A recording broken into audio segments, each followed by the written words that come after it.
नमस्कार, मैं निखिल पांडे आप सभी लोगों का स्वागत करता हूं राइस स्मार्ट हिंदी के ऑनलाइन प्लेटफॉर्म पर। आप सभी लोग जानते हैं कि इस समय एसएससी जीडी का जो बैच है वो बेहतरीन तरीके से चल रहा है। जो बच्चे एसएससी जीडी की तैयारी करते हैं उनको लैंग्वेज 1 या लैंग्वेज 2 दो मिलता है, अंग्रेजी और हिंदी विकल्प के तौर पर। तो लैंग्वेज में यदि आपने हिंदी का चयन किया है तो आप हमारे साथ जुड़ेंगे, हिंदी भाषा के व्याकरण के साथ जुड़ेंगे। तो आज की कक्षा का जो लक्ष्य है वो लक्ष्य है कि आपके पास तब तक मौका रहता है जब तक आप स्वयं में हार स्वीकार नहीं करते। तो हर व्यक्ति जो एसएससी जीडी की तैयारी कर रहा है दौड़ते दौड़ते थक जाता है। शारीरिक परीक्षण, ग्रुप डिस्कशन, बहुत परिश्रम करना पड़ता है। लेकिन यहां मैंने कहा है कि आपके पास तब तक मौका है जब तक आप स्वयं हार नहीं मानते। यदि आपने हार नहीं माना है तो आपको संघर्ष करना होगा, आपको अपने लक्ष्य तक पहुंचना होगा। उस लक्ष्य के पहुंचने में मैं आपको हिंदी भाषा शिक्षक के तौर पर मदद करूंगा और चाहूंगा कि आप इस परीक्षा को पास करें।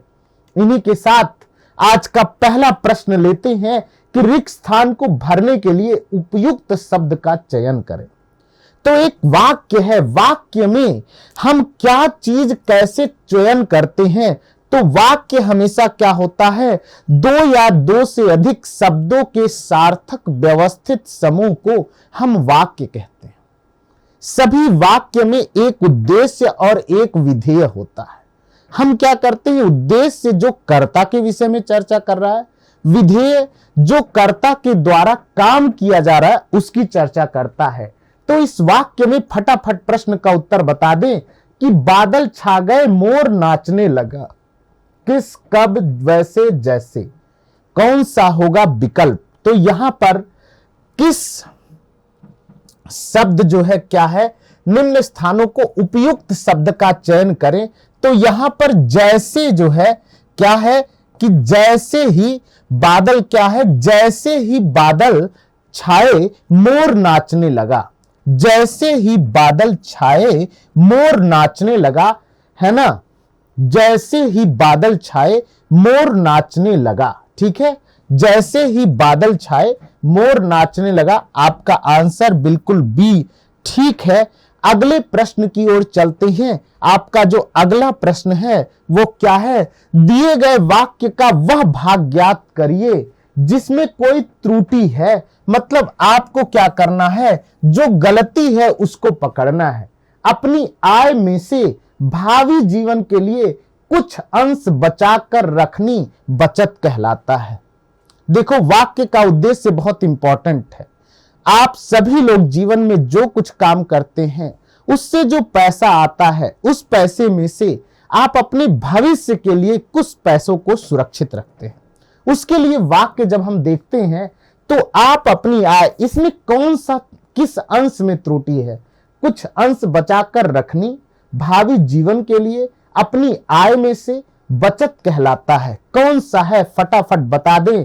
तो देखिए यहां पे क्या है, कुछ अंश बचाकर रखनी जो है, ये रखनी शब्द गलत है। अपनी आय में से भावी जीवन के लिए कुछ अंश बचाकर रखना बचत कहलाता है। रखनी नहीं होगा, लिंग का दोष है। यहां क्या होगा, रखना बचत कहलाता है। तो आंसर ए बिल्कुल सही है। आइए अगले प्रश्न की तरफ चलते हैं। रिक्त स्थानों को भरने के लिए उपयुक्त शब्द का चयन करिए। तो कौन सा उपयुक्त शब्द है, चारों ओर रंग ही रंग। आगे क्या बैठाएंगे, बौखला, बिखरा, मुरझा, भागा। तो चारों ओर रंग ही रंग, बिखर गए।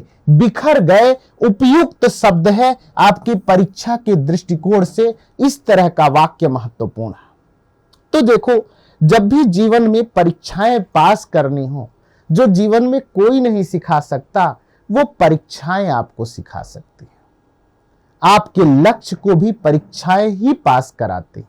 आपका जो लक्ष्य है वो किसी न किसी परीक्षा से, देखो क्या होता है, जब हम कोई लक्ष्य बनाते हैं ना, जब हम कोई गोल बनाते हैं तो सबसे पहले बहुत सारे प्रकार से है ना। इसको क्या कहते हैं, वेरियस रिस्पॉन्स कहते हैं। और फिर क्या आता है, बैरियर आ जाता है मेरे साथियों। कभी जीवन में मत भूलना, जब कोई अनुक्रिया करोगे तो कोई न कोई बाधा आएगा, और कोई न कोई बाधा आकर के CR करेंगे, करेक्ट रिस्पॉन्स करेंगे, और आप एक व्यक्ति के तौर पर लक्ष्य की प्राप्ति कर जाएंगे। यदि आपके उत्तर में गलतियां आती हैं तो आप उन्हीं गलतियों से धीरे धीरे आगे जाकर के सीख लेते हैं। इस नाते गलतियों से नहीं डरना चाहिए। रिक्त स्थान भरने के लिए उपयुक्त शब्द का चयन करें। किसान हल खेती की ओर ले जा रहा है। तो देखो, तोड़कर, लेकर, मारकर, धक्का देकर फटाफट इस प्रश्न का उत्तर बता दें आप लोग कि देखो, हल क्या है। भारत एक किसान प्रधान देश है, कृषि प्रधान देश है। भारत क्या है, एक कृषि प्रधान देश है। भारत में जमीनों पर फसलें उगाई जाती हैं, उन फसलों को हम खाते हैं और अपने जीवन को बलिष्ठ बनाते हैं। तो क्या करके यहां पे देखिए क्या है, हल लेकर खेती की ओर जा रहा है। किसान क्या है, हल लेकर खेती की ओर जा रहा है। बिल्कुल सही है। हल को तोड़कर नहीं, मार कर नहीं, धक्का देकर नहीं। अगले प्रश्न की तरफ चलते हैं। निम्नलिखित में से उस विकल्प का चयन करें जो छाती पर मूंग दलना मुहावरे का अर्थ है। मैं हमेशा कहता हूं, लोकोक्तियां और मुहावरा आपको किताब में से, किसी भी व्याकरण की किताब से रोजाना 10-10 लोकोक्तियां और मुहावरों को पढ़ करके उनका वाक्य प्रयोग करना है। देखो, पढ़ना तो आपको स्वयं पड़ेगा मेरे प्यारे विद्यार्थी। जो परीक्षा में प्रश्न आया है उन प्रश्नों को तो मैं हल कराऊंगा, याद भी कराऊंगा। देखो, छाती पर मूंग दलने का अर्थ है छाती से मूंग पीसना, दली हुई मूंग को छाती पर रखना, सुख देना या दुख देना। बताइए आप प्रश्न का उत्तर कौन सा है। तो यहां देखो, प्रश्न का उत्तर क्या है, छाती पर मूंग दलने का मतलब होता है क्या, दुख देना। क्या देना, दुख देना। आप रमेश अपनी माता जी की छाती पर मूंग दल रहा है, दुख दे रहा है। आजकल बच्चे अपने माता पिता की सेवा नहीं कर रहे हैं, उनको जीवन में विभिन्न परिस्थितियों में दबाव तनाव महसूस करा रहे हैं, विकल्प फैसला लेने में परेशानी होती है। अगला प्रश्न देखते हैं। दिए गए वाक्य में रेखांकित खंड को प्रतिस्थापित करने के लिए उपयुक्त विकल्प का चयन करें। आदर्श बालक सुबह उठकर अपनी माता पिता को प्रणाम करते हैं। अब देखो, आदर्श बालक सुबह उठकर अपनी माता पिता को प्रणाम करते, इसमें कौन सा प्रतिस्थापित करना है, हटाना है। अपने माता पिता को, उनके माता पिता को, अपना माता पिता को या हमारे माता पिता को। बताइए इसमें से कौन सा विकल्प सही है। फटाफट प्रश्नों के उत्तर आपको देने हैं।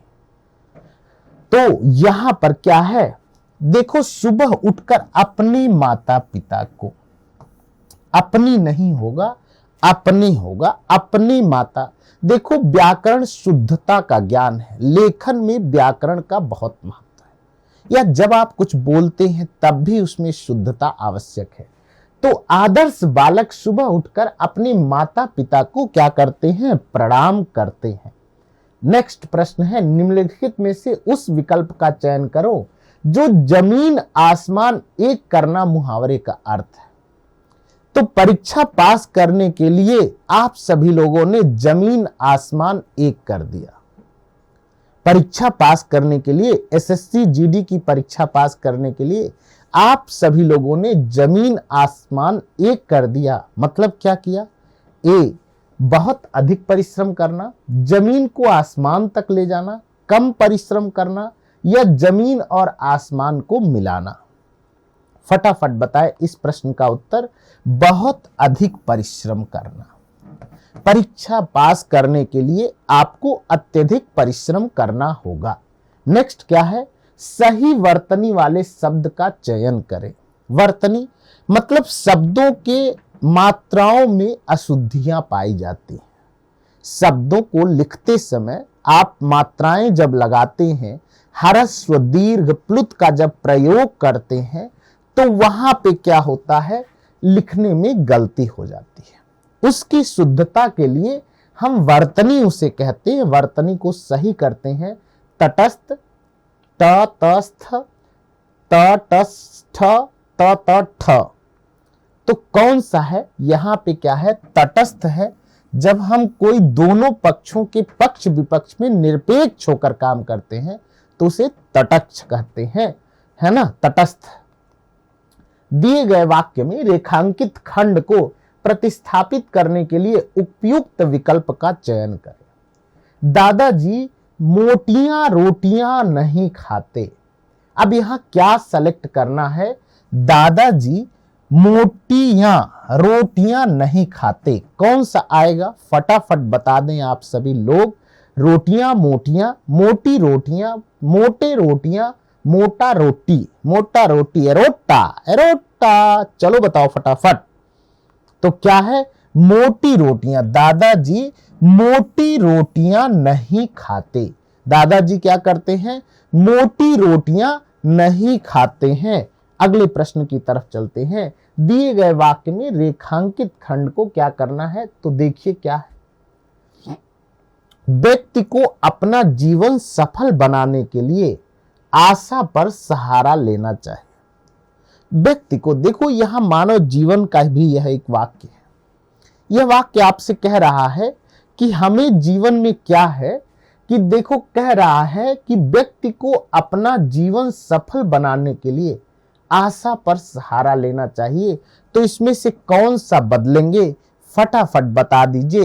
ए बी सी डी कौन सा होगा उत्तर?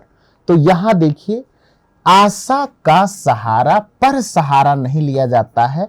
मैं पर के ऊपर के पहले के बाद जो हमारा कारक विचार है वहां पर यह चीज आता है कि व्यक्ति को अपना जीवन सफल बनाने के लिए आशा का सहारा लेना चाहिए।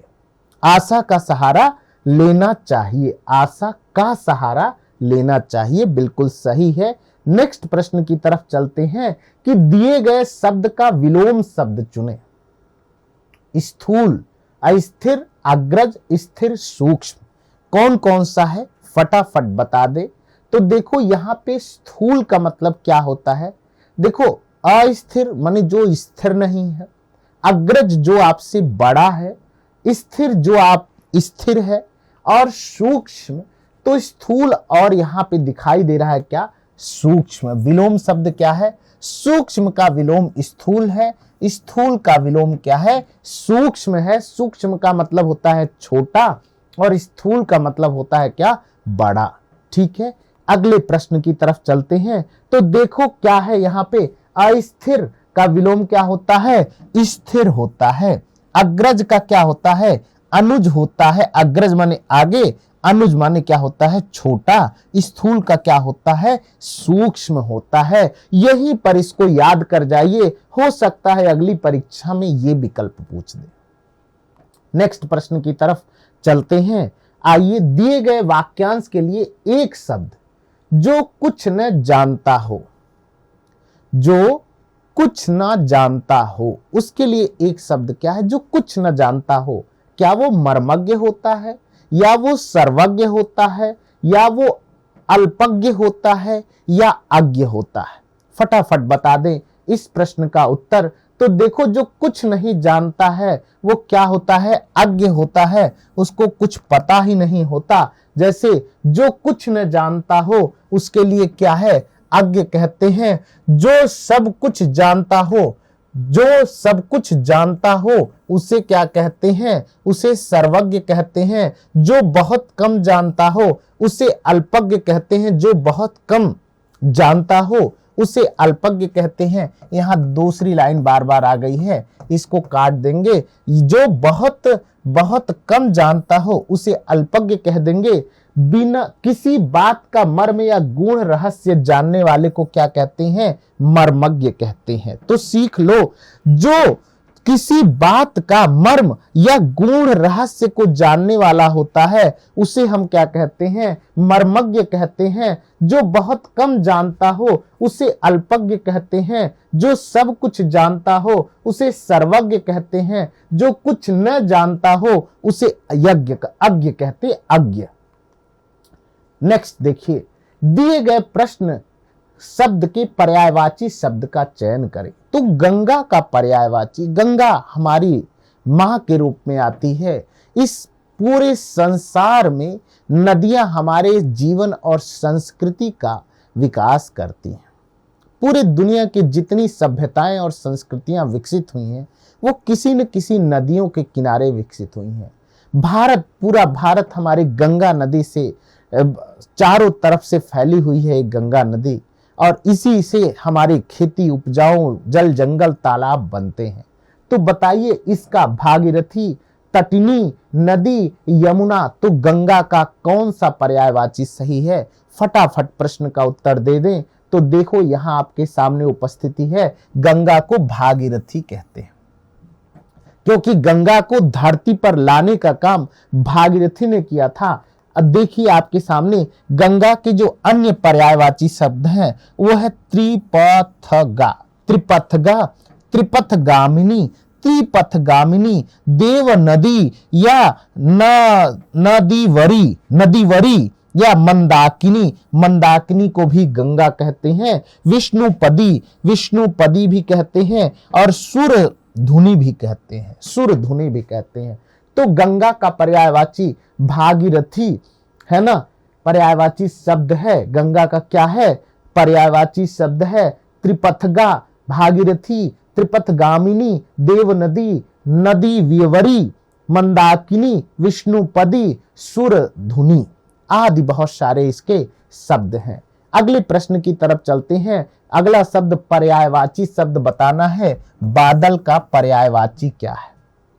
बादल है घन घन बरसते बादल सम जैसे, है ना, कालिदास सच सच बतलाना अज रोया या तुम रोया।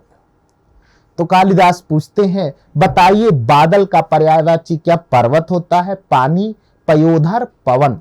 तो फटाफट बताएंगे इस प्रश्न का उत्तर। बादल का जो पर्यायवाची है वो क्या है?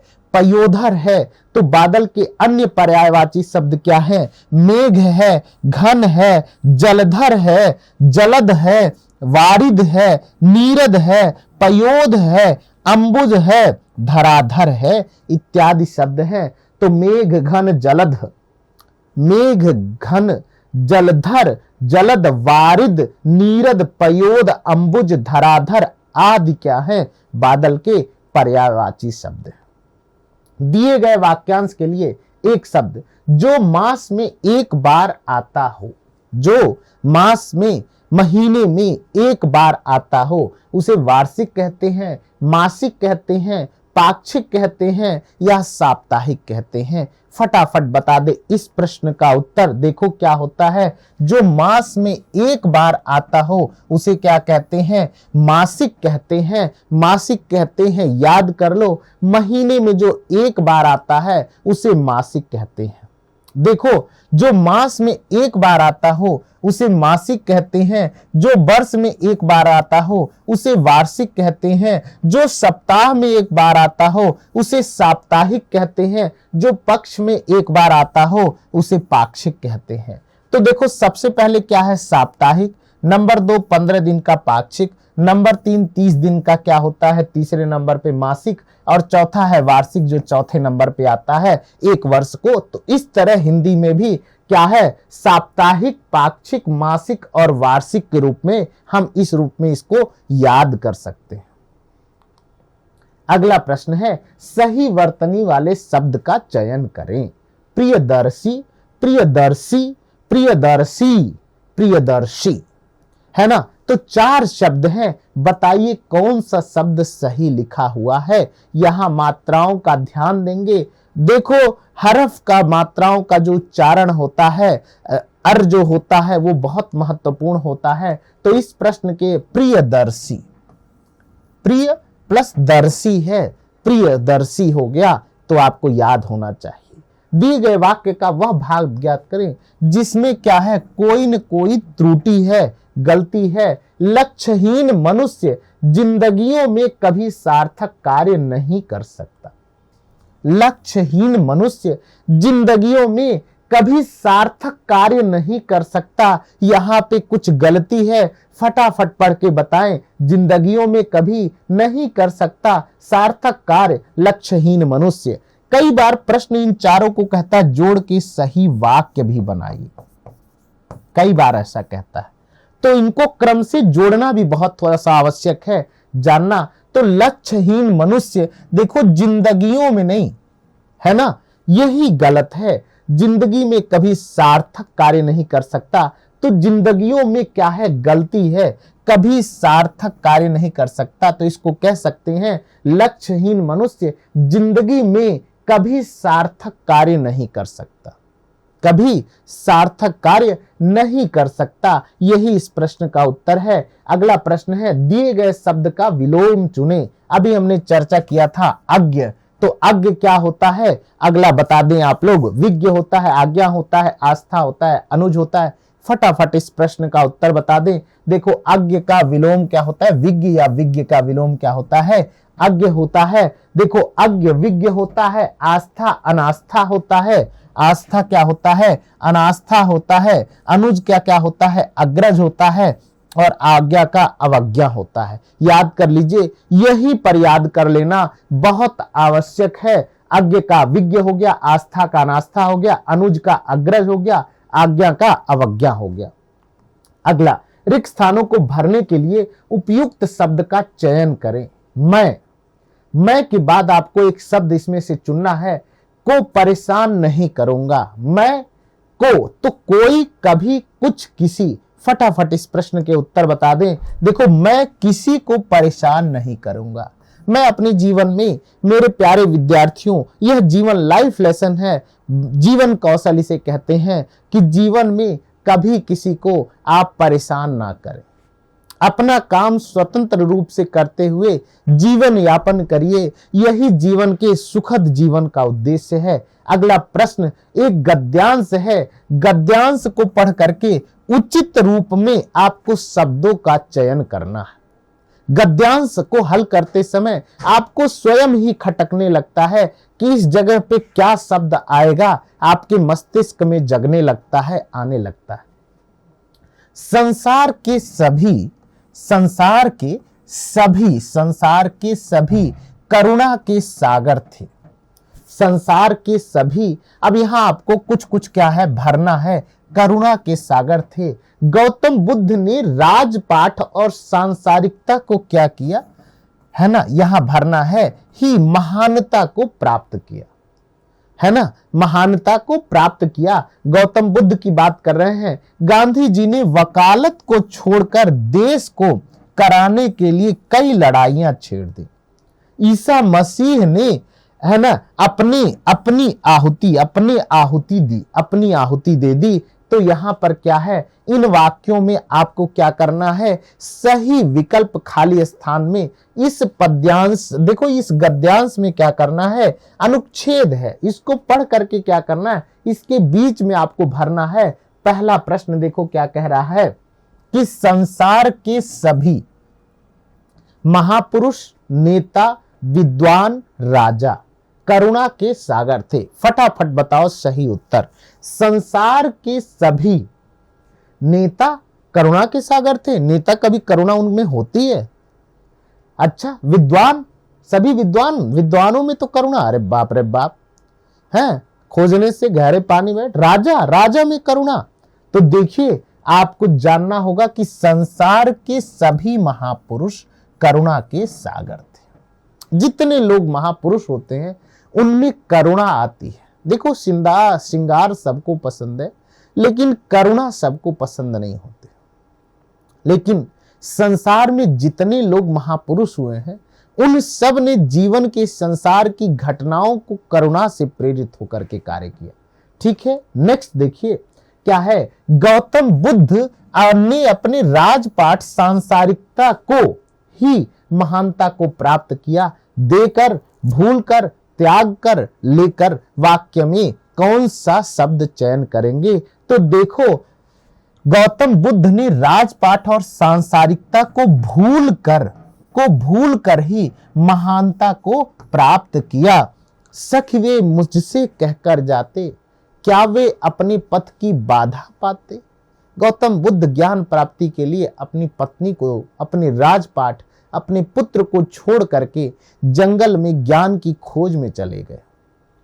और ज्ञान प्राप्ति के बाद उन्होंने जो पहला संदेश दिया कि दुख क्या है, दुख का कारण क्या है, दुख का निवारण क्या है और दुख से मुक्ति क्या है। तो आइए अगले प्रश्न की तरफ चलते हैं। अगला वाक्य है, गांधी जी ने वकालत छोड़कर देश को क्या करने का काम किया? स्वतंत्र, अराजक, स्वच्छंद या परतंत्र? कौन सा कराने के लिए लड़ाई छेड़ दी? तो आपको यहां फटाफट स्वतंत्र कराने के लिए लड़ाई छेड़ दी।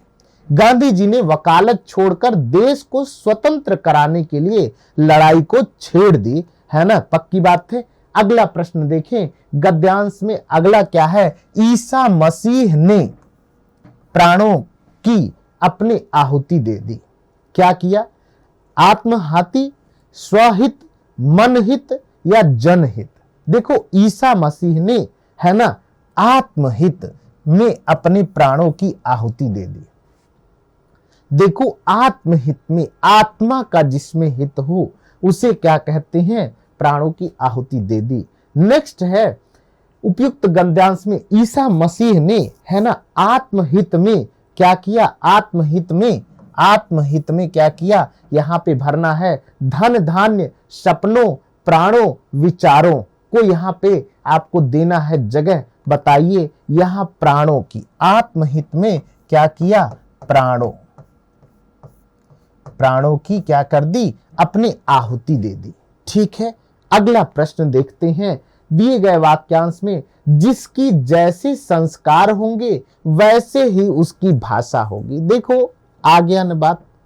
मेरे एसएससी वाले, जीडी वाले बच्चे जो जीडी की तैयारी कर रहे हैं, देखो ये वर्दी की परीक्षा है, आपको एथिक्स तो आना ही चाहिए। नैतिकता आपके अंदर होनी चाहिए, जाननी चाहिए, जिससे आप समाज में प्रत्येक प्रकार के लोगों का सामना कर सके। जिसके जैसे संस्कार होंगे वैसे ही उसकी भाषा होगी। इस वाक्य को, इसमें जो त्रुटि है उसको सही करना है। तो बताओ यहां पे क्या त्रुटि है? जिसके जैसी यहां पे क्या है? त्रुटि है। जैसा संस्कार होगा, जिसका जैसे संस्कार होगा, जैसा संस्कार होगा वैसे ही उसकी भाषा होगी। यह वाक्य सही है। यहां जिसके जैसी में क्या है? गलती है बच्चे। जैसे जिसके संस्कार होंगे वैसी ही उसकी भाषा होगी, ये बात है। अगला एक प्रश्न है, बहुत अच्छा अनुच्छेद है। रोना और मचल जाना भी क्या आनंद दिखाते हैं? एक काव्य है, देखो। रोना और मचल जाना भी क्या आनंद दिखाते हैं। बड़े बड़े मोती आंसू के जयमाल पहनाते थे। मैं रोई माँ काम छोड़कर आई, मैं रोई काम छोड़कर आई, मुझको उठा लिया। झाड़ पोंछ कर चूम चूम कर गीले गालों को सुखा दिया। आजा बचपन एक बार फिर दे दे अपनी निर्मल शांति। आजा बचपन एक बार फिर दे दे अपनी निर्मल शांति।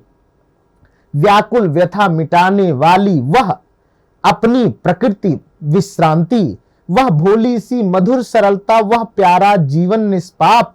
क्या फिर आकर मिटा सकेगा तू मेरे मन का संताप। मैं बचपन को बुला रही थी, बोल उठी बिटिया मेरी। सुभद्रा कुमारी चौहान की यह कविता है कि मैं बचपन को बुला रही थी, बोल उठी बिटिया मेरी। मिट्टी खाकर आई थी, है ना, बोल उठी बिटिया मेरी। मिट्टी खाकर आई थी, नंदन वंशी फूल उठी सी वह छोटी कुटिया मेरी, है ना। मैं बचपन को बुला रही थी, बोल उठी बिटिया मेरी। तो फिर से एक बार सुने, है क्या है? रोना और मचल जाना भी क्या आनंद दिखाते थे। मैं बचपन को बुला रही थी, बोल उठी बिटिया मेरी। नंदन वन से आई थी वह छोटी कुटिया मेरी, है ना। रोना और मचल जाना भी क्या आनंद दिखाते थे। बड़े बड़े मोती से आंसू जयमाल पहनाते थे। मैं रोई माँ काम छोड़कर आई, मुझको उठा लिया। झाड़ पोंछ कर चूम चूम कर गीले गालों को सुखा दिया। आजा बचपन एक बार फिर दे दे अपनी निर्मल शांति। आजा बचपन दे दे फिर से एक बार अपनी निर्मल शांति। व्याकुल व्यथा मिटाने वाली वह अपनी प्रकृति विश्रांति। वह भोली सी मधुर सरलता, वह प्यारा जीवन निष्पाप, क्या फिर आकर मिटा सकेगा तू मेरे मन का संताप। मैं बचपन को बुला रही थी, बोल उठी बिटिया मेरी, नंदन वंशी फूल उठी वह छोटी कुटिया मेरी। तो यहां पर क्या है, मिटा सकेगा तू मेरे मन का संताप। तू किसे कहा गया है?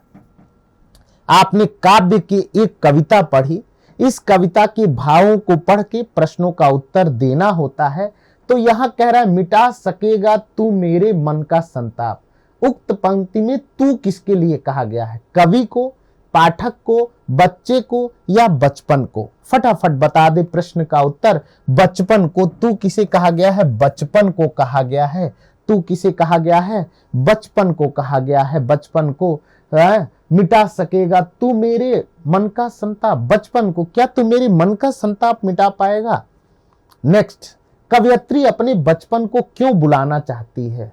बुलाना चाहती है बचपन के आनंद की यादों में, बचपन के खेतों की यादों में, अपनी माँ की याद में, अपनी बिटिया की याद में। तो बचपन में आनंद की याद में, बचपन के आनंद की याद में।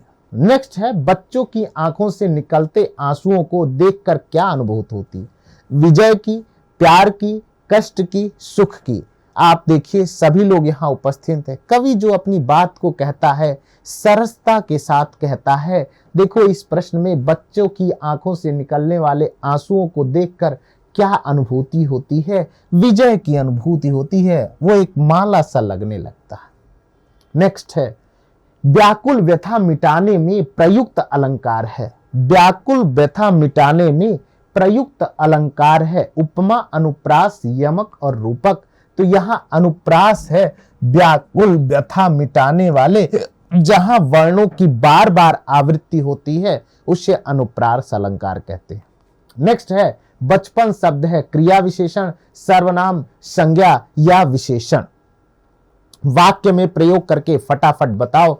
तो देखो यह क्या है, बचपन क्या है? संज्ञा, सर्वनाम, क्रिया, विशेषण। बचपन वह है ना, सर्वनाम के रूप में यहां बचपन प्रयोग किया जा रहा है। काव्य में बचपन सर्वनाम के रूप में प्रयोग किया जा रहा है।